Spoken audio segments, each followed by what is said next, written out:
Tiongkok dalam beberapa tahun terakhir telah berhasil membuat prestasi yang sangat mengagumkan, yaitu mengubah kondisi sosial ekonomi masyarakatnya dari yang tadinya hanya sebagai negara berkembang yang hanya mampu menyediakan kebutuhan dasar masyarakatnya, kini berubah masuk ke tahap awal menjadi masyarakat yang makmur. Perubahan yang dialami Tiongkok merupakan perubahan yang sangat berarti. Perkembangan ekonomi dan kemajuan yang dialami Tiongkok sangat dikagumi dunia dan dihormati oleh banyak kalangan. Semua keberhasilan itu tidak terlepas dari upaya yang dilakukan para pemimpin Tiongkok dalam mereformasi berbagai aspek kehidupan, terutama dalam dunia pendidikan. Keyakinan mereka dalam membangun bangsa melalui sektor pendidikan terlihat dari upaya ekspansi berkelanjutan yang dilakukan sejak tahun 1980 sampai awal tahun 1990. Selama periode ini, pendidikan terus mengalami kemajuan secara cepat dan banyak inovasi selama dekade tersebut. Lantas, seperti apa pemerintah Tiongkok membangun pendidikan untuk menopang ekonominya? Mari kita bahas dalam Jurnal Barata. Kali ini bersama saya, Andy Chiu.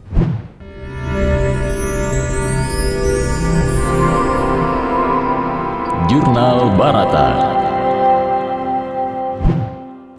Tiongkok diketahui memiliki sejarah dinamika pendidikan yang rumit dan panjang, sejak dari era kekaisaran sampai penguasa komunis. Sistem pendidikan yang digunakan merupakan campuran dari berbagai falsafah klasik dan modern yang dipengaruhi oleh keberagaman budaya, psikologi sosial, agama, ekonomi, dan politik. Dan sejak adanya reformasi struktur pendidikan pada tahun 1980-an, Tiongkok mulai melandaskan pendidikan untuk tujuan ekonomi. Sebagaimana hal itu telah diputuskan oleh Komite Petani Komunis Tiongkok pada tahun 1985, yang menyebutkan bahwa pendidikan harus menjalankan tujuan pembangunan sosialis dan pembangunan sosialis harus tergantung pada pendidikan. Berdasarkan keputusan tersebut, maka mulai terlihat adanya hubungan antara pendidikan dan pembangunan ekonomi, serta menegaskan bahwa pembangunan ekonomi ini bergantung pada peningkatan kualitas angkatan kerja serta kemajuan ilmu pengetahuan dan teknologi. Itulah sebabnya pembangunan kerangka dasar sistem pendidikan yang dipakai disesuaikan dengan keperluan gerakan modernisasi sosialis yang diarahkan pada tuntutan abad ke-21. Termasuk di dalamnya merefleksikan karakteristik dan nilai-nilai Tiongkok yang menjadi tujuan dari pembangunan pendidikan Tiongkok. Adapun Menteri Pendidikan Nasional Tiongkok atau MOE bertanggung jawab terhadap penyusunan kebijakan umum dan perencanaan tentang pendidikan, sehingga bertujuan untuk mempersiapkan para pelajarnya untuk melakukan pengembangan diri dalam dimensi estetika, fisik, intelektual, dan moral sesuai dengan bidang pekerjaannya. Semua itu dilakukan agar kelak para pelajar tersebut dapat menjadi pekerja sosialis yang beridealisme, terdidik, berbudaya, disiplin, dan memiliki karakter yang kuat di bawah pengawasan Dewan Negara. Itulah mengapa sistem pendidikan di Tiongkok sekarang ini dimulai dari pusat, provinsi, kota madya, kabupaten, dan termasuk daerah-daerah otonomi setingkat kota madya bersifat tersentralisasi, yang mana dalam sistem pendidikannya terdiri dari 4 sektor, yaitu pendidikan dasar, pendidikan teknik dan kejuruan, pendidikan tinggi, dan pendidikan orang dewasa. Di Tiongkok, pendidikan dasar telah dimulai sejak anak berusia 3 tahun dan berlangsung selama 3 tahun pula. Artinya, setelah anak berusia 6 tahun, baru bisa masuk ke tingkat sekolah dasar atau SD, dengan mata pelajaran utama diantaranya sains, geografi, sejarah, matematika, bahasa Mandarin, dan sebagainya.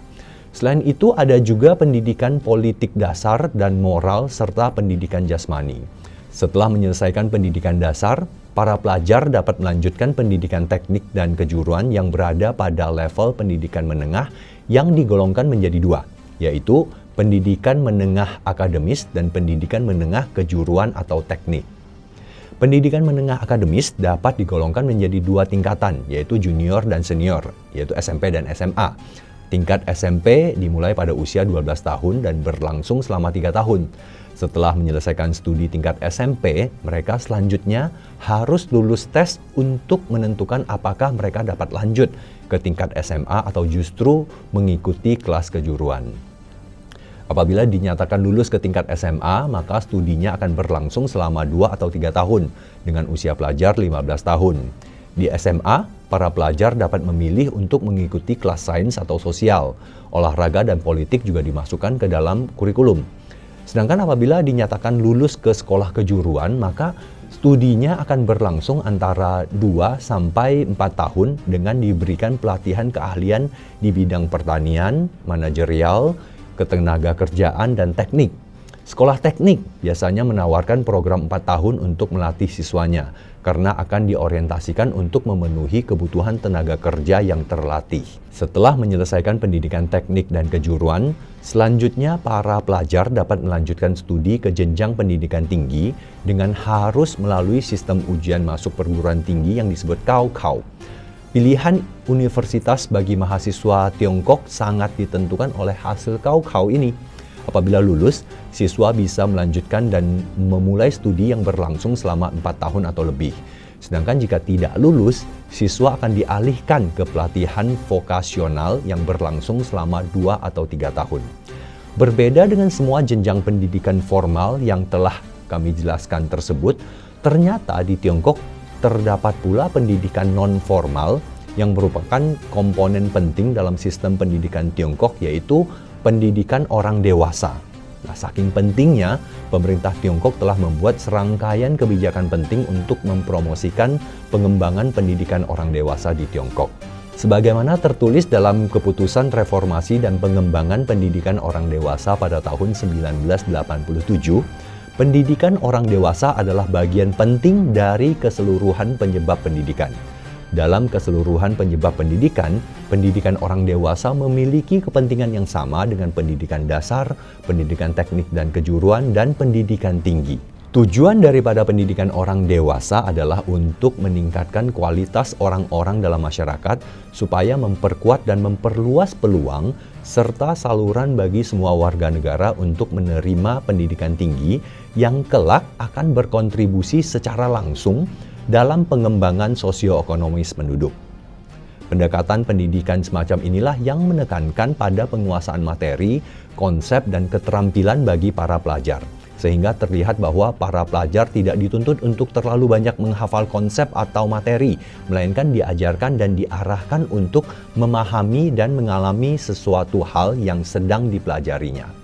Dengan pendekatan pembelajaran seperti ini, para pelajar lebih mudah mencerna pelajaran dan pemahaman yang telah didapatnya sehingga dapat terinternalisasi sepenuhnya dalam diri. Apalagi selain di dalam kelas, proses belajar mengajar juga dilakukan bervariasi di laboratorium atau di alam bebas. Hal ini dimaksudkan untuk merangsang kemampuan afektif dan psikomotorik para pelajar.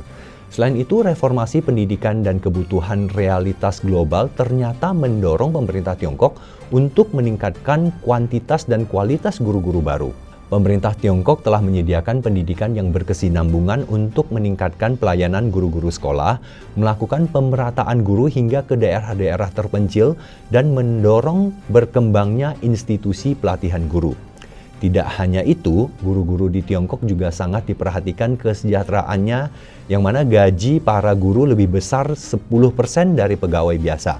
Guru di Tiongkok diketahui mendapatkan gaji kurang lebih sebesar 3.000 sampai 5.000 yuan setiap bulannya, atau sekitar 6 jutaan sampai 10 jutaan setiap bulan. Para guru juga tidak hanya mendapatkan gaji pokok, tapi juga mendapatkan tunjangan sebesar 10%. Dan apabila seorang guru pensiun, maka guru tersebut berhak mendapatkan haknya dan diberikan gaji pokok 100% setiap bulan. Inilah yang dimaksud dengan peremajaan pendidikan di Tiongkok yang berlangsung sejak tahun 2003 hingga 2007. Juga tertulis di garis besar reformasi dan pembangunan pendidikan jangka menengah dan jangka panjang oleh Dewan Negara tahun 2010 hingga 2020. Oleh karena itu, ada dua hal penting yang bisa dipelajari dari reformasi pendidikan di Tiongkok, yaitu teori modernisasi dan teori SDM. Lantaran Tiongkok meyakini bahwa pembangunan tidak bisa direalisasikan apabila mayoritas masyarakatnya tidak memegang teguh modernisasi. Bagi Tiongkok, pendidikan dan pelatihan adalah investasi penting SDM. Artinya, Setelah pendidikan sukses dibangun, maka SDM pun akan terbangun. Begitu pula ekonomi, hingga akhirnya negara akan menjadi kuat. Rumus yang dibuat oleh Tiongkok adalah reformasi pendidikan yang akan menghasilkan kualitas pendidikan dan prestasi siswa. Kemudian akan berdampak pada kualitas tenaga kerja yang unggul untuk menopang kesuksesan ekonomi negara.